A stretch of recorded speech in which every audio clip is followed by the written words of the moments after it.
Good morning! Hi, I'm Ayel. At ako naman si Uncle. Ngayon ay magluluto tayo ng Italian dish. Ang Risotto. preskong-presko. Kakarating lang. Tara, magluto na ta. Let's cook it right.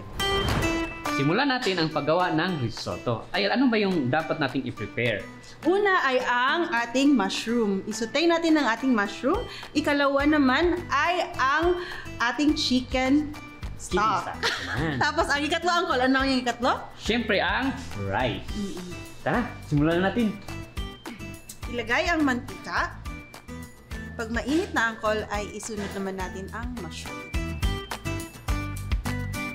Lutuin lang natin to, Yel, ng hanggang maging translucent or maging caramelized. Pag maging golden brown na siya, pwede na siyang Set aside. Sunod naman ay ating pakuluan ng ating chicken stock.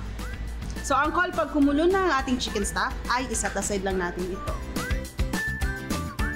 Ready na ang ating mushroom at ang ating chicken stock. Ngayon naman ang ating final step. Una, ilagay ang ating garlic tsaka naman ang ating onion. Isunod naman natin ang ating rice. Isunod na natin ang ating white wine. Haluin lang natin ng mabuti hanggang sa mag-absorb. Kanina kasi naghanap kami ng arborio rice. Kaya lang, bihira lang dito sa lugar namin.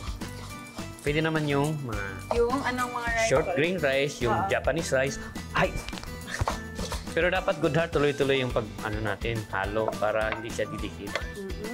Yan, pwede natin isunod yung ating mga Seasonings. Una ay salt, ground black pepper, dried thymes, dried oregano. Yan, kala ko origam mo. Ilagay na natin ang ating mushroom. Ilagay naman ang chicken stock. Dahan-dahan lang sa paglagay ng chicken stock. O unti-untiin lang natin mga kasambahay.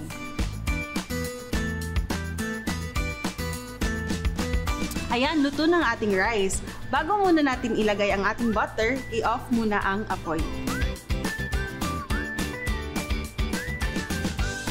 Isunod naman natin ang ating cheese. Parmesan cheese.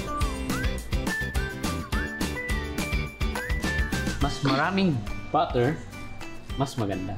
Bakit, Uncle? The butter, the better. Oh, the butter, the battery. Diyan kayo magaling.